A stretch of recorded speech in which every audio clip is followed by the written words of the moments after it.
el esquema que vamos a seguir es la presentación primero de Claudia Cooper. Como ustedes saben, ella es bachiller de la Universidad del Pacífico y tiene una maestría en Economía en la Universidad de Nueva York y ha hecho estudios de doctorado en Economía en la misma universidad. Tiene una amplia experiencia en el sector privado y el sector público. De hecho, creo que todos la recordamos como la mejor ministra de Economía que hemos tenido en los últimos tiempos. Claudia, por favor.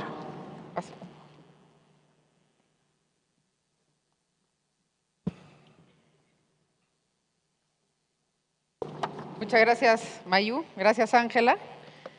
Bueno, yo lo que voy a tratar de explicar es en realidad la importancia que tiene la minería en la economía peruana. Yo me atrevería a decir que es el sector más importante en el crecimiento del Perú. Siendo esto una de las fortalezas que tiene el Perú. Cuando uno sale afuera o cuando uno ve los índices de competitividad, básicamente lo que ve es que la economía peruana funciona y funciona ya hace más de 3 décadas. Yo voy a tratar de explicar el tema en 3 partes. Primero, entendiendo el crecimiento peruano en una visión de largo plazo, porque yo creo que la minería no hay forma de entenderla si no es en el largo plazo. Y una vez que hemos entendido cuál es la visión de largo plazo que tiene la economía del Perú, entrar a ver cuál es el rol o cómo ha contribuido la minería en definir ese modelo económico en el que el Perú está inmerso hace ya 30 años. Y finalmente, muy brevemente, es decir, hacia dónde queremos ir y cuáles son las decisiones, por lo menos macro, que necesitamos tomar para continuar con ello. Lo primero que hice fue encontré una información interesante en el Banco Central, porque es una información muy larga, ¿no?, sobre el crecimiento del PBI per cápita del Perú en términos reales. O sea, acá no hay inflación de por medio.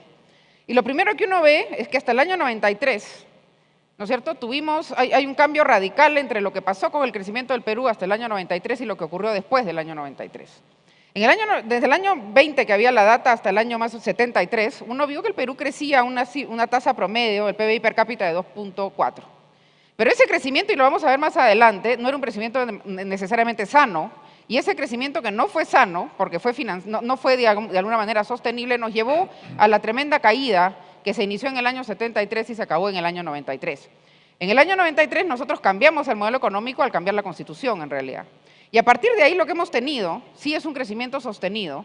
En una primera etapa de 10 años, que yo llamo de estabilización, en la que crecimos a una cifra similar a la anterior, pero en lugar de que a eso siguiera una caída, lo que siguió es un crecimiento aún mayor, en el cual evidentemente la minería tiene un rol fundamental. Y esto es lo que uno ve. Dijimos, bueno, ¿por qué crecimos tanto desde el 93 para adelante? ¿Y qué cosa era el motor de crecimiento desde el 93 hacia adelante? Y después, ¿cuál fue? Lo que uno ve claramente es que en lo que se trata de inversión privada y comercio exterior, ha habido un cambio notable en el patrón de crecimiento. Y más bien lo que ha dejado de ser el sostén de ese crecimiento ha sido el sector público y el consumo. Y eso es lo que queríamos decir anteriormente. En la etapa previa a la Constitución del año 93, nosotros teníamos un crecimiento basado en el esfuerzo público y en el esfuerzo del consumidor. Pero eso no era sostenible, y lo que se hizo fue cambiar claramente con varios temas. En primer lugar, ¿no es cierto?, se incentivó la inversión privada y se incentivó la apertura comercial, la reinserción del Perú en la comunidad internacional, etc. Entonces, lo que vemos es que tenemos 2 países.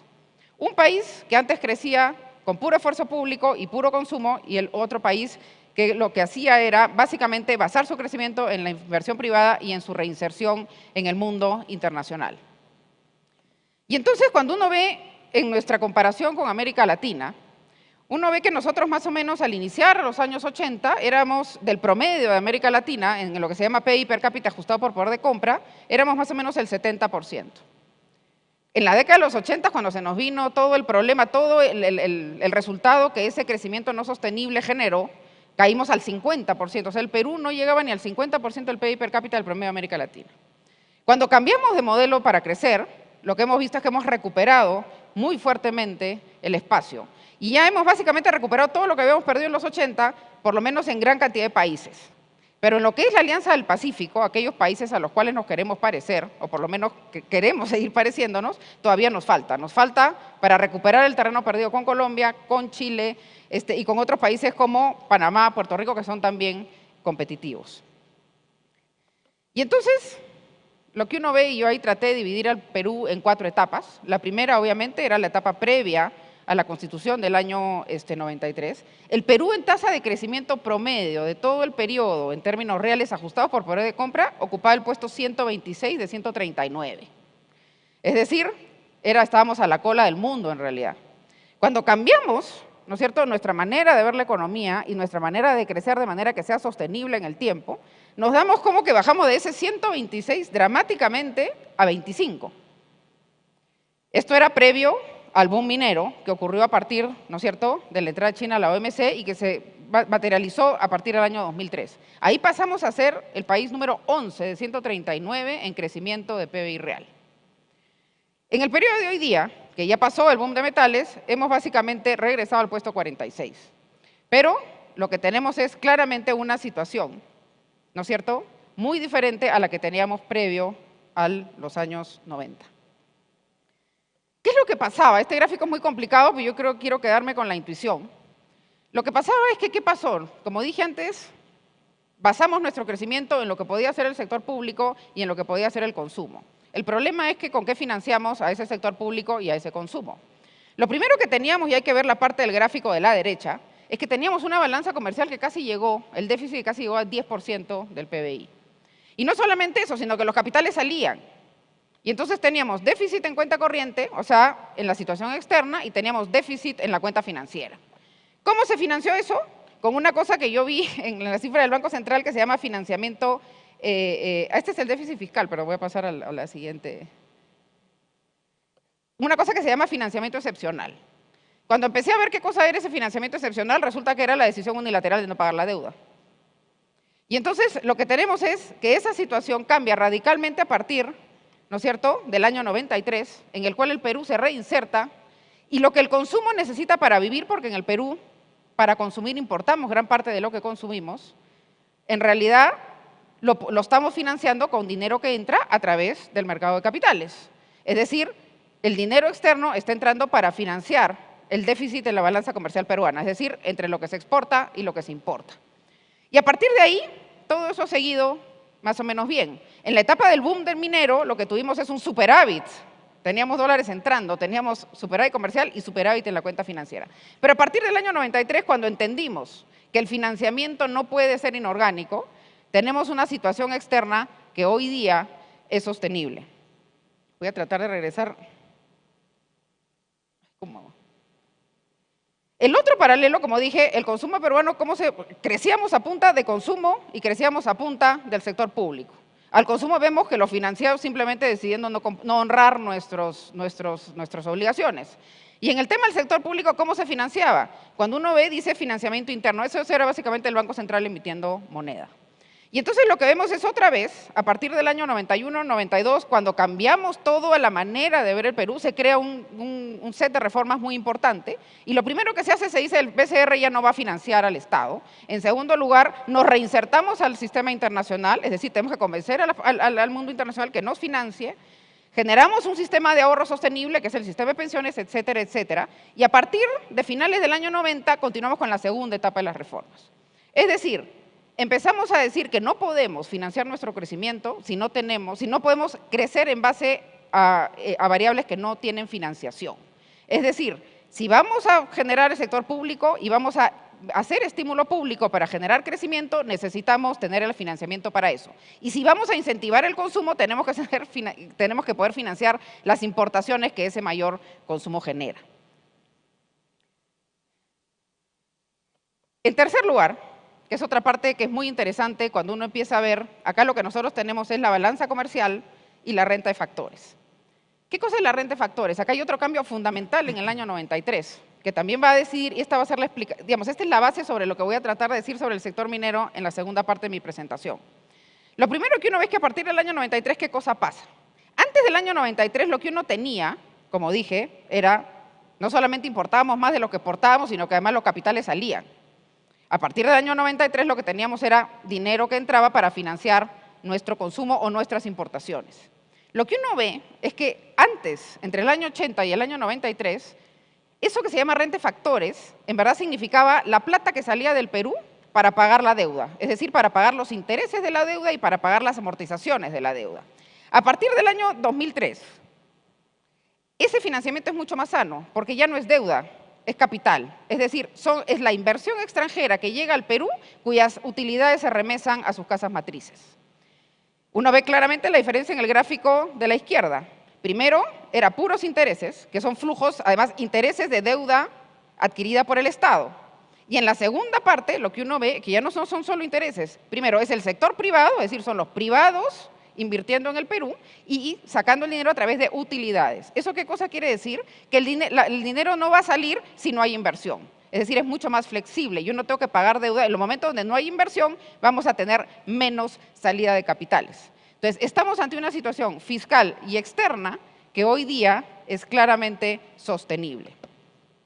Y acá es donde quiero decir que este nuevo modelo que tiene el Perú, basado en inversión peruana y extranjera y basada en apertura comercial, lo que tenemos es que esto nos hace sostenible el crecimiento del Perú.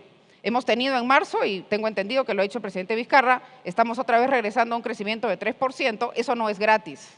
Eso es porque hemos asumido un modelo de crecimiento que hoy día es sostenible y vamos a ver claramente por qué. ¿Y cuál es el rol de la minería en ese crecimiento?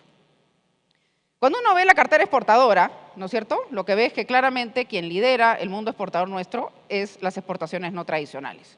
Y analicemos primero esas exportaciones no tradicionales, que son las que más grandes son dentro de esos sectores que generan dólares para el Perú. ¿Dólares para qué? Para poder importar. ¿Importar para qué? Para poder invertir y para poder consumir. Entonces, lo primero que tenemos son exportaciones tradicionales, que son básicamente quién es el que lidera esas exportaciones tradicionales, la minería. La minería tiene casi 2/3 de toda la exportación tradicional del Perú. Cuando vamos al sector no tradicional, vemos que tenemos un cambio en la matriz. Durante muchos años fue básicamente los textiles.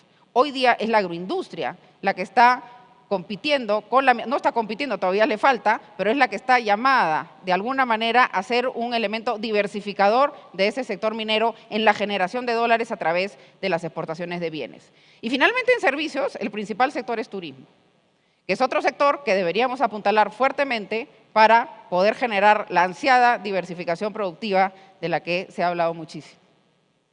Este es un gráfico que lo hace bien interesante porque nos pone, ¿no es cierto? Nos dice claramente cómo estamos. En el eje horizontal, lo que uno ve es cuál es el tamaño del sector. Y en el eje vertical es cuánto ha crecido en los últimos años. Lo que uno ve es que el sector minero, de lejos, en el sector exportador es el que lidera. Y entonces es nuestro principal generador de divisas. Sin esas divisas no vamos a poder financiar ni el consumo ni la inversión porque tienen un fuerte componente importado. En segundo lugar está el turismo, que es un sector que si estamos asumiendo que necesitamos una diversificación productiva y que tenga efectos en el mediano plazo, en un plazo razonable, es a lo que deberíamos apuntalar. ¿Cuál es el tema del sector turismo? Necesitamos infraestructura, que es un tema que vamos a discutir probablemente en la siguiente parte. Y en tercero está el agropecuario, es decir, la agroexportación. Entonces, si nosotros queremos hablar de forma realista de diversificación productiva, tenemos primero que cuidar a la minería porque es la que hoy día nos genera las divisas para poder consumir y para poder invertir. Y en segundo lugar, apuntalar estos dos sectores que de alguna manera han probado ser eficientes y que nos puedan hacer generar la diversificación. La diversificación no es hacer más chico al sector que hoy día es el más eficiente, sino hacer crecer estos otros dos de manera lo más rápido posible. ¿Cuál es la otra manera, como vimos en la balanza comercial, que hace sostenible, ¿no es cierto?, la generación de dólares? La inversión. No solamente entra por exportaciones, sino que también entra por inversión extranjera. Cuando uno ve la inversión extranjera, y es lo que yo decía en el punto anterior, hoy día es sobre todo inversión extranjera directa. El capital, los capitales no están entrando al Perú porque nos estamos endeudando, están entrando porque estamos invirtiendo. Y vemos que la gran mayoría de esa cuenta de capitales es inversión extranjera directa. ¿Cuál es el rol de la minería en esa inversión? Un cuarto. Aquí sí hemos diversificado gran parte, en los 80 era la mitad. Hoy día, gracias a una apertura comercial, gracias a unas reglas claras para la inversión, lo que tenemos es más sectores entrando a invertir en el Perú. El sector minero asume riesgos en general, hay otros sectores que no tanto, y por lo que tenemos ahora es una diversificación mucho más grande en esa cartera de inversiones que entran en el Perú, donde la minería es un cuarto. Y entonces, empecemos a ver un efecto, ¿no es cierto?, que es muy importante para entender por qué el Perú crece. La minería tiene muchos impactos directos. Obviamente la exportación va directamente al PBI. obviamente la inversión va directamente a ver el crecimiento, pero hay un efecto indirecto que es mucho más importante, que hacen que crezcan sectores que no necesariamente están relacionados directamente con la minería. Lo primero que uno ve es qué cosa pasa entre las exportaciones y los términos de intercambio. ¿Qué son los términos de intercambio? Son los precios de las exportaciones netos de las importaciones, es decir, es el precio neto de exportar en el Perú. Lo que tenemos es que la relación es casi 90%. Es decir, esa minería que nos genera esa exportación, hoy día nos está permitiendo, nos está moviendo el tipo de cambio. Y vamos a ver lo importante que es eso en un ratito.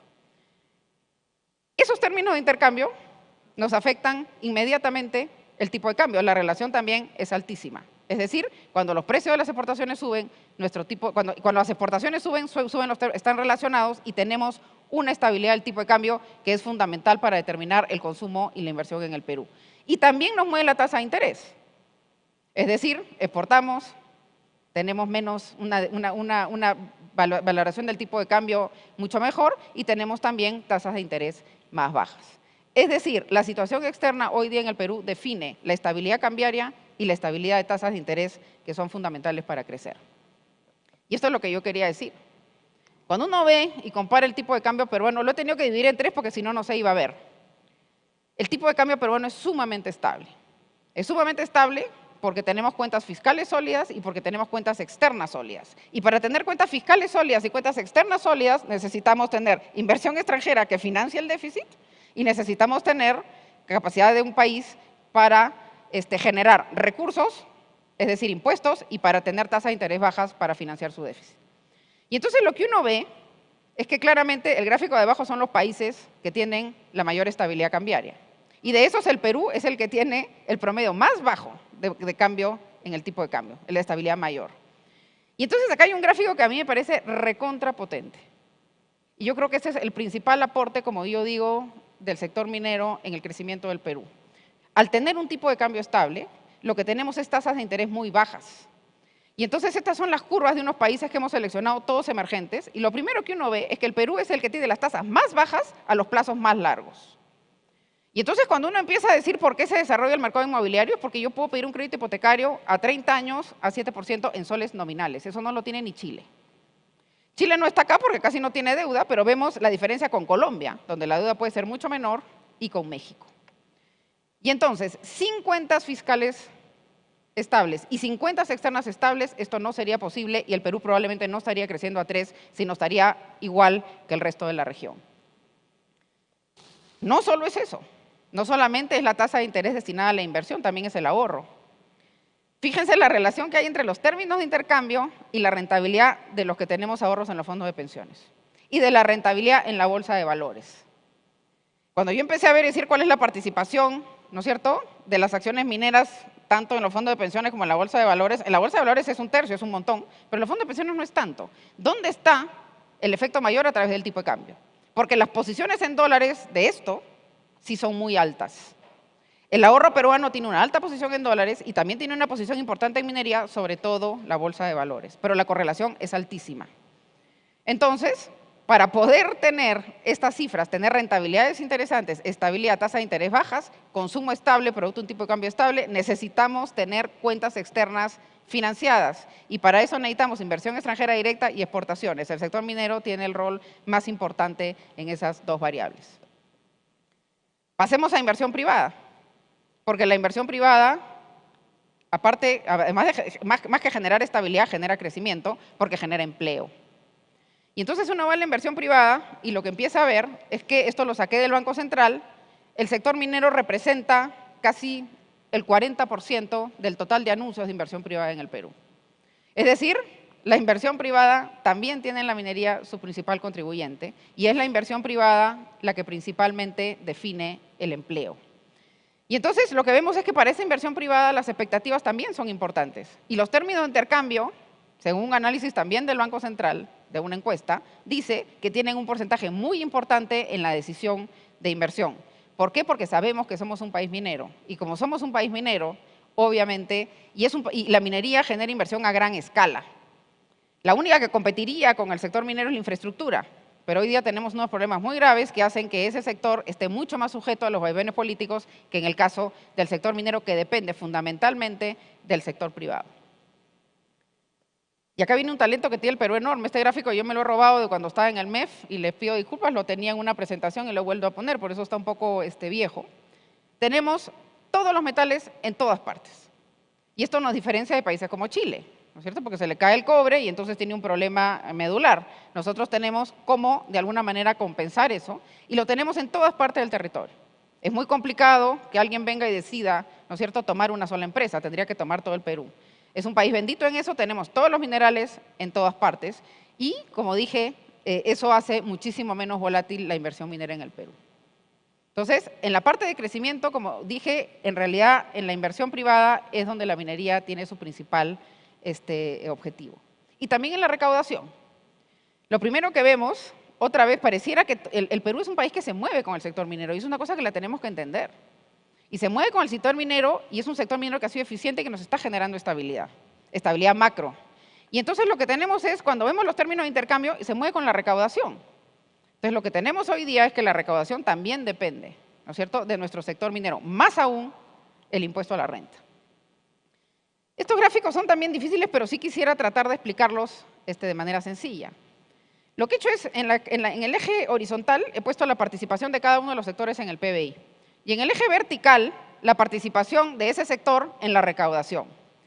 En el primero es la recaudación total y en el segundo es el impuesto a la renta. Lo que sí estamos viendo, esto es para el lapso de los últimos, me parece que 15 años. Lo que estamos viendo es que son los sectores donde hay mayor formalidad y mayor productividad los que están generando una recaudación mayor a la que corresponde a su participación en el PBI. El caso de minería y hidrocarburos, manufactura, el sector financiero, energía, etcétera. Pero y vemos que en ese caso se está recaudando lo que le corresponde para el tamaño en la participación del producto. Si lo vemos en el tema de impuesto a la renta, ahí sí la participación es gigante. Y ahí es donde empieza a venir lo que va a ser el siguiente análisis de la presentación. Es decir, ese es el impuesto que se reparte a nivel regional. Si uno ve lo que genera la minería en impuesto a la renta, obviamente es muchísimo más alto de lo que le correspondería para el tamaño del sector. Y es justamente ese impuesto el que se reparte. Y bueno, esto es un poco lo mismo que hemos dicho. El déficit fiscal peruano también depende mucho de los términos de intercambio, ¿no es cierto? Porque esos términos de intercambio un poco definen a los ingresos y el gasto es muchísimo más estable. Dada esa situación, este es un tema que tiene el Perú y que tiene que resolver en otro ámbito, generar ingresos más estables, generando más formalización. Pero una de las reformas que se hicieron en el año 2001, me parece, cuando se creó la nueva ley de responsabilidad fiscal, se dijo, cuando yo tenga ahorros, cuando yo tenga ingresos en exceso, los voy a ahorrar. Y entonces lo que uno ve es que entre el año 2004 y el año 2013, en que generamos superávits fiscales y externos, el Perú decidió ahorrar la plata. Y decidió ahorrar la plata porque había una legislación macroeconómica muy sólida. Y entonces, ¿qué hicimos? Acumulamos reservas y ahorró el sector público a través del Fondo de Estabilización Fiscal.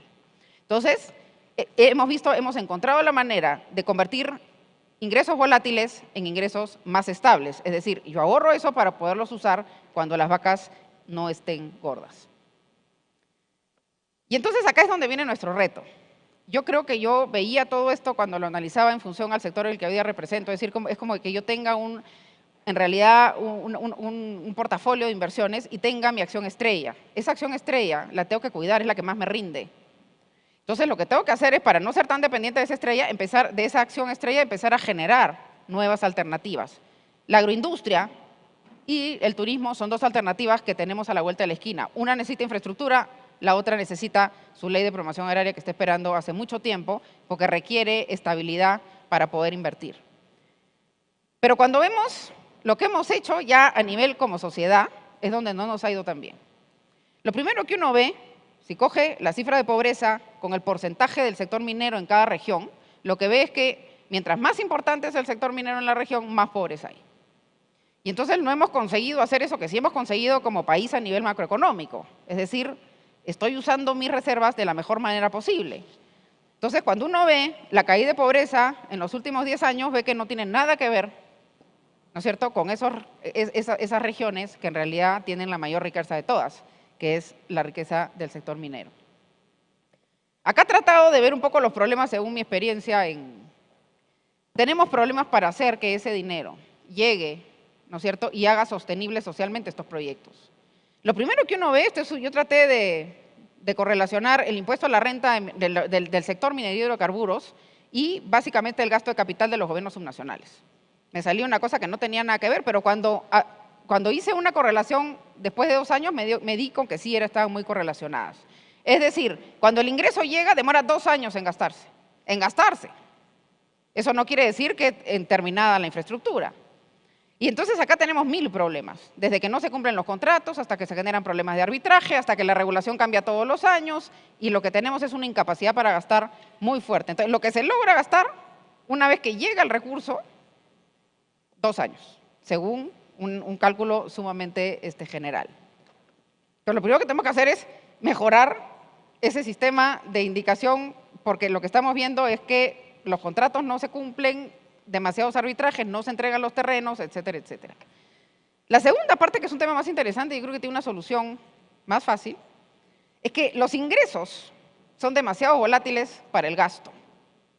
Es decir, si yo soy un distrito en el Cusco y de repente en un año me llega una millonada, ¿yo cómo genero capacidades si sé que el siguiente año no voy a tener esa millonada? Uno lo compara con lo que genera el IGB, por ejemplo, y la volatilidad de los recursos de la minería es demasiado alta. Y entonces yo no puedo contratar un equipo que me perdure más años porque esos ingresos no los voy a tener. Y entonces lo que hay que hacer es hay que generar algún sistema, ¿no es cierto?, de que esos recursos de alguna manera sean más estables y que puedan ser invertidos en proyectos que tengan duraciones mayores a 1 año. Se puede pensar en una cosa similar a la que tiene el Estado, yo no quiero resolver el problema acá, pero claramente lo que hay que hacer es, hay que ver otra manera de gastar el dinero, porque esos inmensos recursos del sector están ayudando enormemente al Perú, pero no a los lugares en donde está radicado. Finalmente tenemos el problema electoral, y acá queda clarísimo, cada vez que hay elecciones se nos cae la inversión en los gobiernos subnacionales, que tiene correlación con lo anterior, es decir, viene el dinero, no hay capacidad de gasto, y no hay capacidad de gasto porque yo no puedo gastar si tengo esa volatilidad de ingresos, es de alguna manera muy difícil. Esto es un círculo virtuoso, por eso dije, los impuestos, los efectos directos de la minería que vemos todos, están claramente primero en el balance externo, generan exportaciones, generan inversión extranjera. En el tema fiscal es clarísimo, nos generan recaudación y esa recaudación permite inversión pública, y en el sector real nos ayuda directamente con la inversión privada. Pero hay otro impacto, que es el indirecto, que es muchísimo más potente, porque se va a todo el resto de sectores, que es ese balance externo y ese balance fiscal nos crean una estabilidad de precios y de tipo de cambio que nos genera una situación financiera envidiable. Y esa situación financiera envidiable hace que podamos financiar nuestros proyectos, nuestras casas, nuestro consumo, porque en realidad un tipo de cambio estable permite el consumo de durables. Una tasa de interés baja a largo plazo permite inversión y permite inversión de las empresas y de las personas.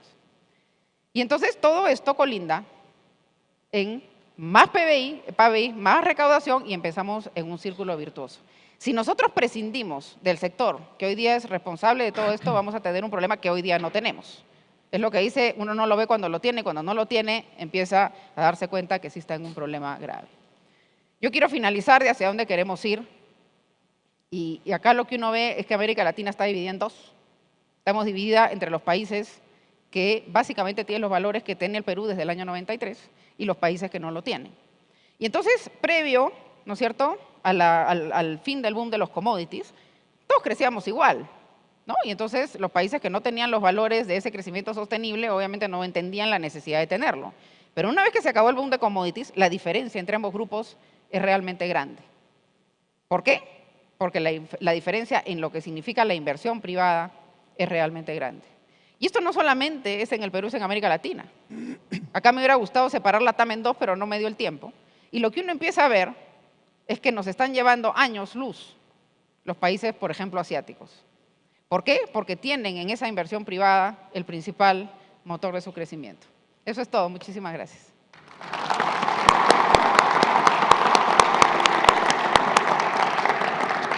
Muchas gracias, Claudia, por tu interesantísima presentación.